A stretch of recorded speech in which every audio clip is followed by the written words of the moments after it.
Deep conversations with the right people are priceless, and ideas are formed in the crucible of authentic, connected, and sometimes controversial conversations.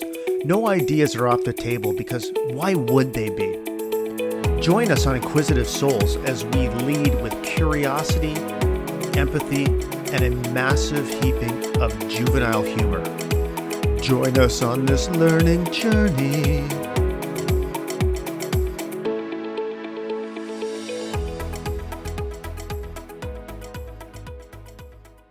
You know, I've noticed this thing that happens to me. I think I may have made a podcast about this before, but it's like the letdown after something awesome. And so last week I had that amazing week at the in Cleveland for finishing up my LEAF certification for appreciative inquiry facilitation.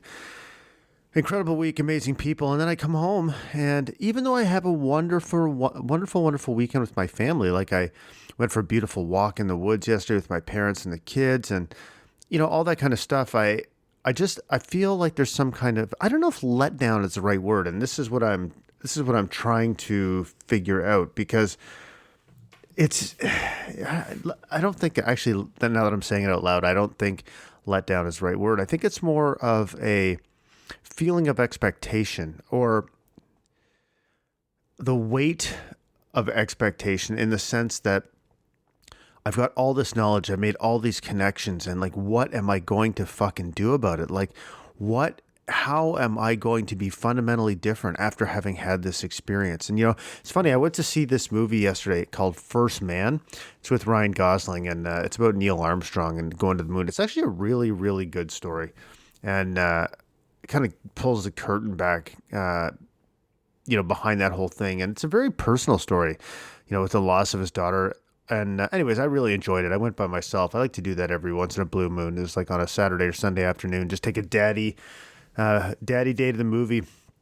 But I found myself wondering the same thing. So they kind of goes to the moon, first person in history. And then he comes back, and he's in quarantine for 3 weeks. And he's like looking at his wife through through this glass. And I mean, granted, I'm sure his life was never even close to the same. But I wondered if he felt any of that, like, I've been there, and now what? I'm not sure. There was a really weird vibe in the movie, and I'm certainly not comparing myself to Neil Armstrong, but I guess for me, it's something that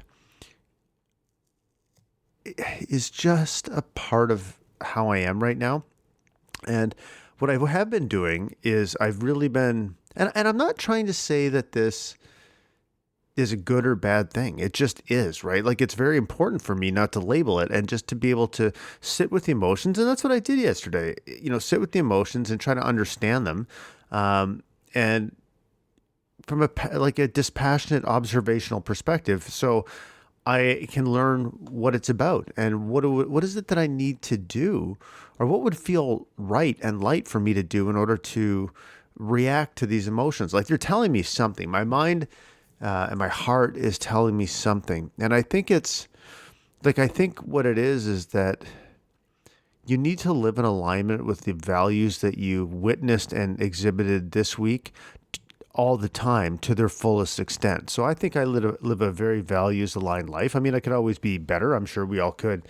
But I think there's a difference between living in alignment with your values as it relates to, like, maybe pragmatically or on a day-to-day basis, versus intentionally and consistently trying to find ways to live your value, like more fully realize your values in your life. Those two things are very different. And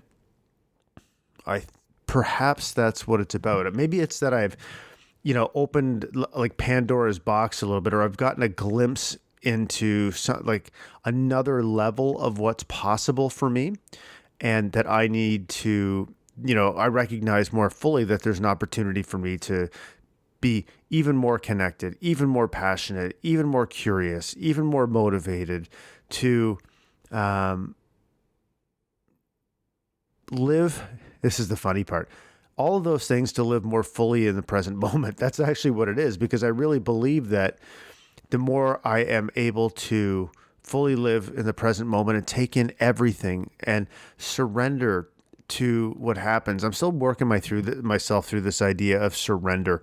I've been listening to Michael Singer's second book, The Surrender Experiment, and it, I'm not far enough into it yet where I truly would say I get it by any stretch of the imagination, because I tried to talk to Tanya about it on the weekend and I sounded like a blabbering idiot, which is very common, especially when I'm first starting to try to verbalize and make sense out of a topic. I make no sense. And instead of getting frustrated about that, well, I can actually get frustrated, but instead of getting frustrated about that, I just keep plugging away, because I know that eventually I'll be able to make sense of it and there'll be a coherent, crystallized idea that I can, understand where to put in the context of my life. Maybe it's something I want to act on. Maybe it's something I want to put in my back pocket. Maybe it's something I can use to help somebody else, like whatever. So I know that, so for example, last week was all about appreciating last week, and this week will be all about appreciating this week.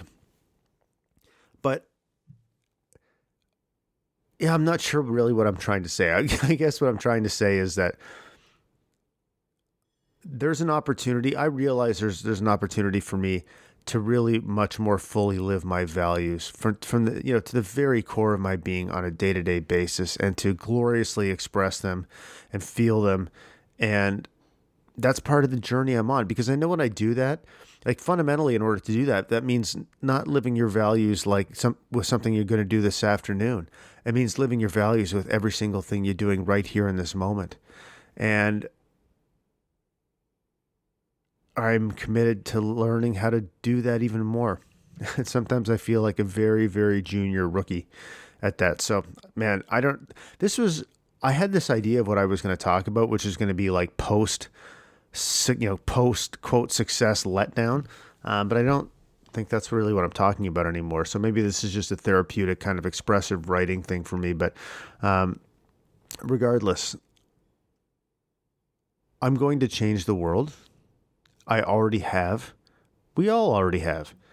But I want to change it, and I want to change it on in a really, really significant way, a powerful way, in a way that leaves a lasting legacy of goodness in the world. And I'm going to do that by using the skills, the philosophy and skills of appreciative inquiry in order to make that happen. So anyways, I think I'll stop talking now, because I think I'm not really making much sense, but this was pretty helpful for me in order to get this out of my head. And I appreciate you listening, and we've got some great episodes coming up, my friends.